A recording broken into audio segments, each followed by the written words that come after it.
So you have the patient, you have assessed, you have your materials, and you have to know your materials mo ila-ila sa ta, no?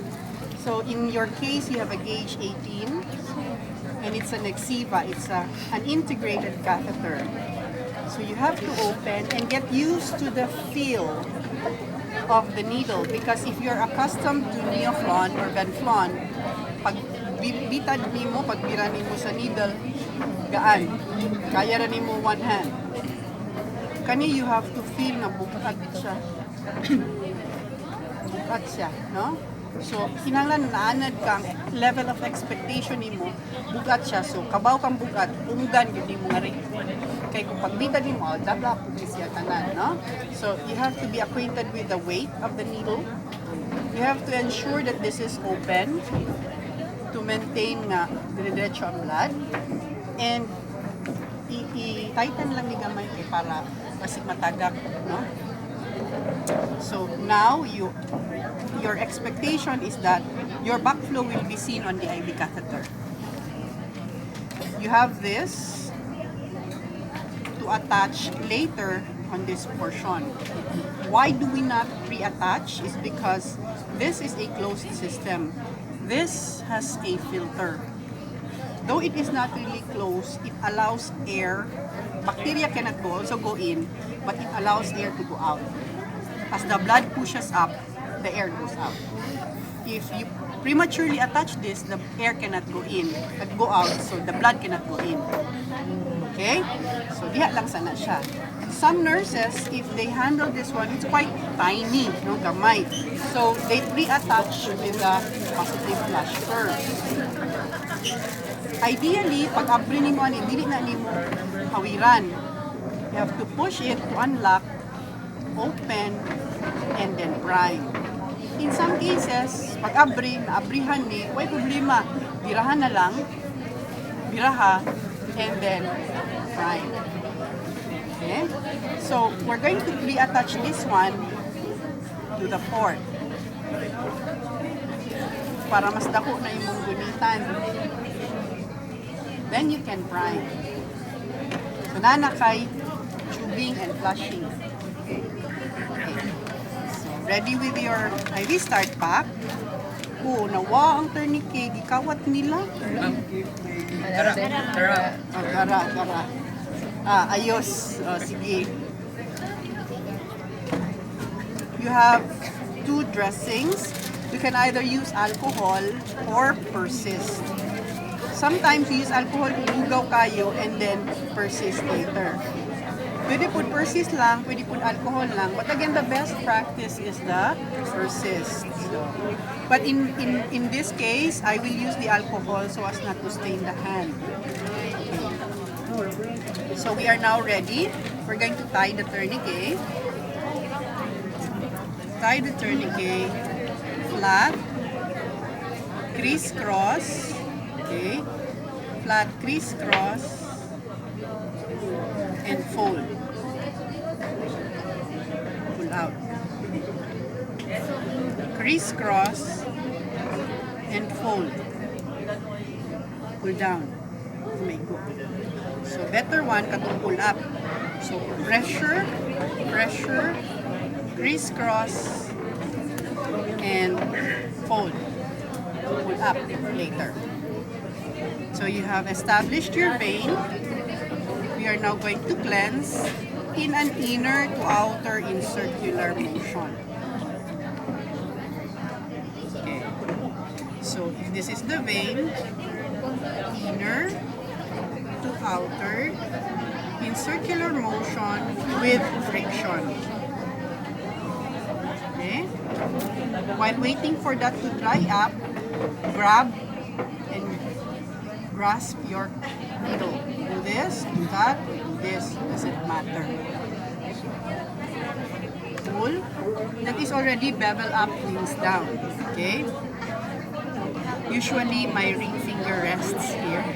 This is my practice. Ang uban, ana, okay ra. Sa lang, no? Basta di lang imo ni ma-unsterile. Oh. Insert at 15 to 30 degrees angle. Slow and low, and then wait for the backflow. Hopefully, maigog mo siya. When you have the backflow, lower down. Insert quarter of an inch more. And we now do the hooded technique. Okay? Mayra kayo. Then, slowly insert. So, dapat nag-move din siya, no? Okay. When the hub meets the side, you now pull the tourniquet. And then you are ready to remove this. Pwede po na siya na. Okay? So, see, nagdagan siya diri, wala na ka nag-digital pressure, wala na ka nag-slip gauze, wala siya backflow, wala siya spill. That is the advantage of Nexiva. So, we are now going to dress. And ang uban, plaster, pwede ra. Sa ka mag-transparent dressing. Pwede po diretso ka transparent dressing, no? Kirag yun, sagot sa bukot na ako nag-insert.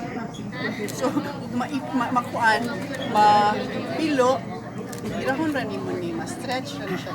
Okay?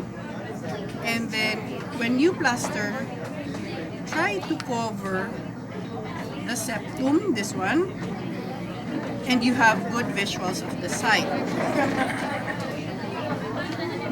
Then when you remove the transparent dressing, you have to give time for the transparent dressing na makagawas ang air. Dili itong bitaro ni mo diretso kay magawas man air diha. Kuan-kuan ang airs. This goes to the tubing. The date today, so that you would know that on the third day, you need to change the tubing. This goes to the tubing.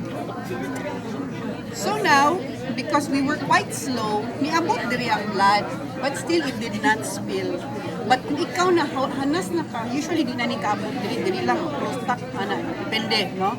So in this case, inaabot man siya diha, you have to open, and then i-tilt ni mo siya pasaka, dili siya paana. E pwede mo spill katong naa diri. So tilt ni mo siya pasaka, ni open ni mo siya. Okay? So that you have sorry. Wala na ako malak, sorry. So that is the disadvantage when we miss one act, no? One step. You should have closed, I should have closed this one para wala spill. So that is what happens when we cannot close. So like this ones. So you have to close first and then remove. Okay? So in this case, expect na kaninga blood gawas di siya dire. See? Niabot siya sa gawas. That's when you see mess. And patients doesn't like that. So this is the time that you use this. If that happens, just so to clean your mess. Because ideally it has to be closed and then before you remove. Okay, I missed it. So that's it. Now you're going to check for patency. You have to open the line and then check for line patency. You have it, so you now, okay, and then remove. Now you are ready to reinforce the plaster.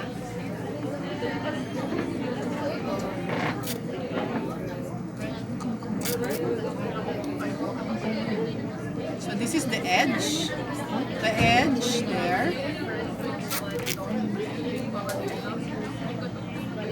edge here.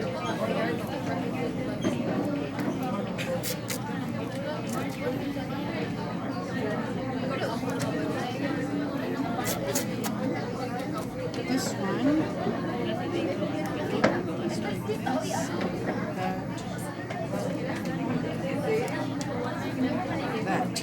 Okay. So see, you have good visuals on the side for any complication, and you were able to step.